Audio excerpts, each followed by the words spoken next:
నాన్నగారికి ఇష్టం లేదు. సో లాంగ్ లీవ్ పెట్టేశారు. ఆయన 3 months చాలా దిగాలు పడిపోయేవారు, ఒక డిప్రెషన్ గురయ్యేవారు. నాన్న అలా చూస్తే నాకు చాలా బాధ అనిపించేది. నాన్న, మీకు దేవుడి మీద నమ్మకం లేదు, కానీ మీరు హనుమంతుల వారిని హనుమాన్ చాలీసాని 108 సార్లు చదువుతూ అలా చేయండి.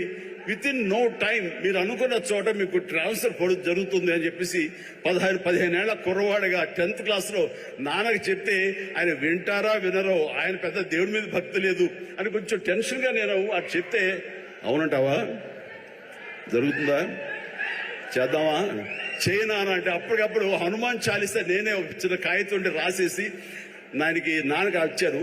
నాన్న 2-3 సార్లు చదివారు. ఆ తర్వాత 108 సార్లు ఆయనకి చిట్టి గారెలు ఆయన మెళ్ళో వేసి 108 గారెల్ని, ఆ తర్వాత మార్నింగ్ నుంచి ఈవినింగ్ మధ్యాహ్నం వరకు అయిపోయింది. అలా చదివేవాళ్ళు. నమ్మండి నమ్మపోండి, 1 నెల రోజుల లోపల ఆయనకి మళ్ళీ ఏ ఊరైతే కోరుతారో ఆ ఊరికి ట్రాన్స్ఫర్ అయిపోయేసరికి నాన్నకి విపరీతం నమ్మకం ఏర్పడిపోయింది. చెప్తుంటారు, నాకు గురువు ఎవరో కాదు, హనుమంతుని పరిచయం చేసిన గురువు మా పెద్ద అబ్బాయి, మా శంకర్ బాబు అని.